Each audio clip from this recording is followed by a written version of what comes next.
अस्सलामुअलैकुम वरहमतुल्लाहि वबरकातुहू। जनाब बाबूभाई सोपारीवाला गर्ल्स प्राइमरी स्कूल, कक्षा 5, विषय हिंदी, विषयांक इकाई 10, सीखो काव्य कविता स्वाध्याय पोथी कार्य भाग 1। यानी कि इससे पहले के हम वीडियो में इकाई 9 कैसा शोर का स्वाध्याय पोथी कार्य पूर्ण कर चुके हैं। आज हम इकाई 10 सीखो कविता का स्वाध्याय पोथी कार्य देखेंगे, जो आपको ध्यान से देखना और समझना है और सुंदर स्वच्छ अक्षर में अपनी हिंदी की स्वाध्याय पोथी में लिखना है। गाला स्वाध्याय पोथी हिंदी कक्षा 5 द्वितीय सत्र, इकाई 10 सीखो कविता। आज हम यहाँ पे स्वाध्याय पोथी कार्य देख रहे हैं। प्रश्न 1, दिए गए विकल्पों में से सही विकल्प चुनकर रिक्त स्थानों की पूर्ति कीजिए। यानी कि यहाँ पे हमें खाली जगह के नीचे विकल्प दिए गए हैं, उन विकल्पों में से सही विकल्प चुनकर हमें खाली जगह यानी कि रिक्त स्थान की पूर्ति करनी है। नंबर 1, हमेशा हंसते रहने की सीख खाली जगह देता है। ए भंवरा, बी फूल, सी पेड़ और डी हवा। तो हमें हमेशा हंसते रहने की कौन सीख देता है? फूल। तो हम यहाँ लिखेंगे फूल। नंबर 2, विनम्र होकर रहने की सीख खाली जगह देता या देती है। ए फूल, बी पेड़ की डाली, सी हवा का झोंका और डी दूध। तो विनम्र होकर रहने की हमें सीख कौन देता है? पेड़ की डाली। नंबर 3, जगने और जगाने की सीख हमें खाली जगह देता है। ए चंद्र, बी सूरज, सी मछली या दीपक। तो हमें जगने और जगाने की सीख कौन देता है? सूरज। तो हम यहाँ क्या लिखेंगे? सूरज। नंबर 4, स्वदेश के लिए तड़प तड़प कर मरने की सीख खाली जगह देता या देती है।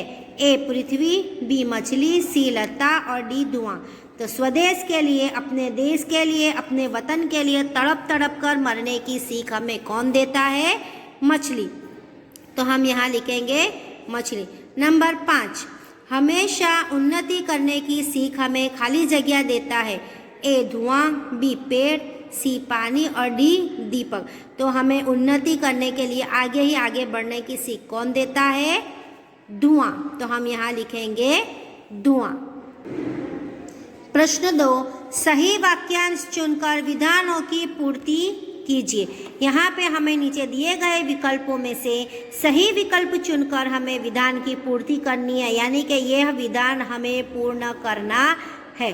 सबसे पहले है, हवा के झोंके कहते हैं कि बहते रहो, कोमल भाव बहाते रहो, सुगंध फैलाते रहो। तो यहाँ पे आएगा कोमल भाव बहाते रहो। लेकिन हमें कैसे लिखना है? हमें यहाँ पे लिखना है, सिर्फ टिक नहीं करनी है, हमें लिखना भी है। हम कैसे लिखेंगे? हवा के झोंके कहते हैं कि कोमल भाव बहाते रहो, यानी कि यह उत्तर हमें यहाँ पे लिखना है। नंबर 2, दूध तथा पानी कहते हैं कि मिलो और मिलाते रहो, एक दूसरे से न मिलो और बहते रहो। तो इसका उत्तर क्या आएगा? मिलो और मिलाते रहो। पर हम कैसे लिखेंगे?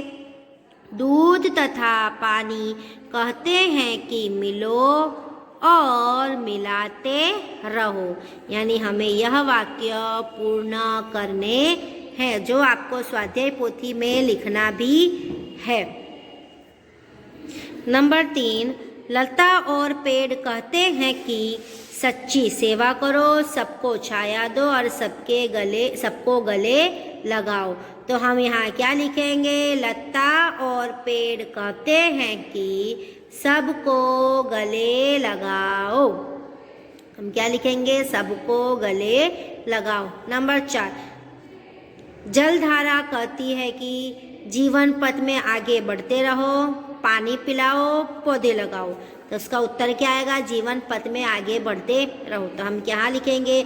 जलधारा कहती है कि जीवन पथ में आगे बढ़ते रहो। नंबर 5, दीपक कहता है कि जलते रहो, सेवा करो, अंधेरा हटते रहो।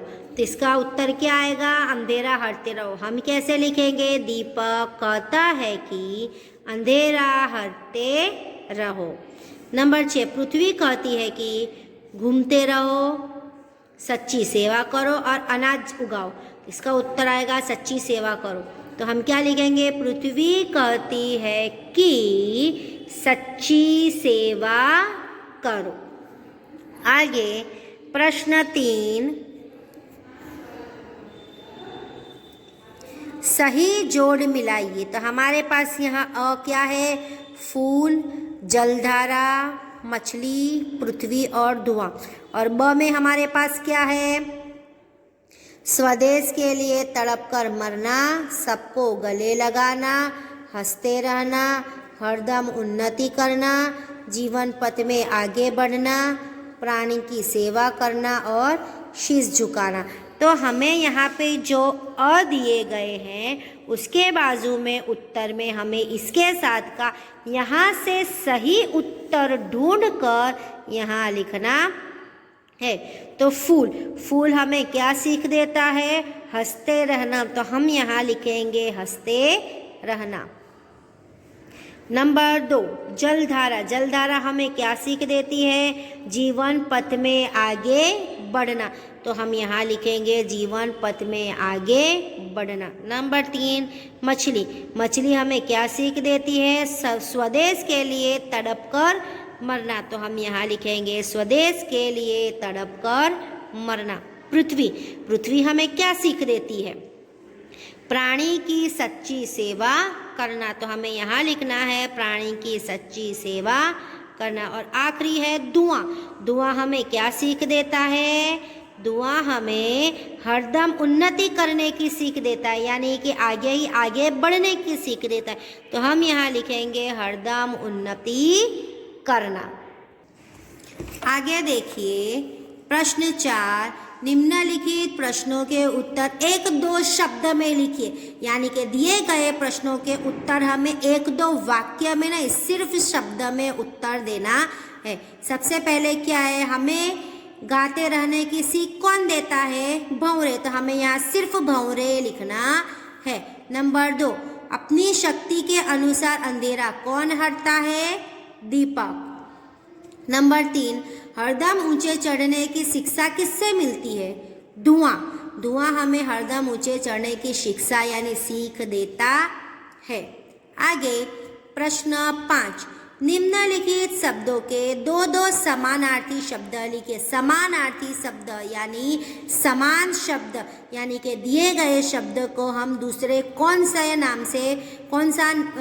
नाम से बुला सकते हैं, यानी कि वो शब्द का दूसरा अर्थ क्या है। सबसे पहले पानी यानी कि जल और नीर।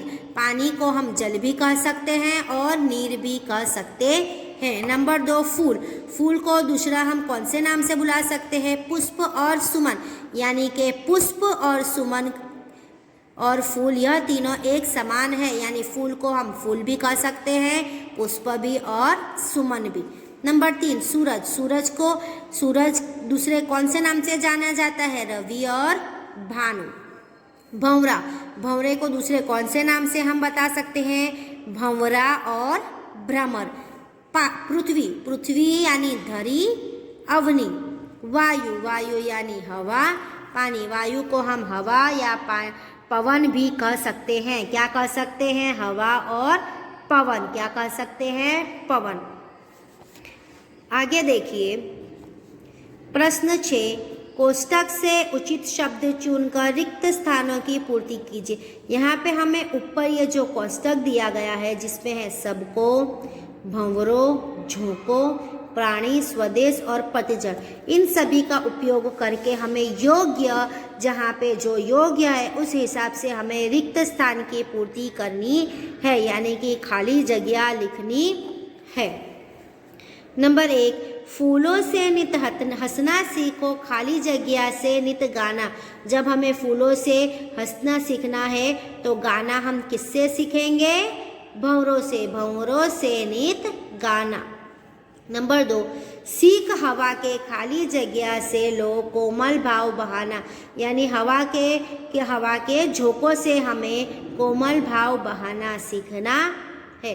लता और पेड़ों से सीखो खाली जगह गले लगाना। किसे गले लगाना? सबको। नंबर 4, मछली से सीखो खाली जगह के लिए तड़प कर मरना। किसके लिए? स्वदेश के लिए। खाली जगह के पेड़ों से सीखो दुख में धीरज धरना। हमें कौन से पेड़ों से दुख में धीरज धरना सीखना है? पतझड़ के पेड़ों से। तो हम यहाँ क्या लिखेंगे? पतझड़। नंबर 6, पृथ्वी से सीखो खाली जगह की सच्ची सेवा करना। पृथ्वी से हमें किसकी सेवा करना सीखना है? प्राणी की, यानी कि पृथ्वी से सीखो प्राणी की सच्ची सेवा करना। आज हम स्वाध्याय पोथी कार्य यहीं तक देखते हैं। इसके बाद के वीडियो में, यानी कि इसके बाद के टास्क में हम आगे का स्वाध्याय पोथी कार्य देखेंगे। यह जितना भी आपको दिखाया और समझाया गया है, आपको सुंदर स्वच्छ अक्षर से जोड़ने का ध्यान रखते हुए अपनी हिंदी की स्वाध्याय पोथी में लिखना है। मान लीजिए जो अगर आपके पास स्वाध्याय पोथी नहीं है तो आपको यह सभी चीज़ें, ये सभी प्रश्न अपनी हिंदी की कॉपी में लिखना है। धन्यवाद।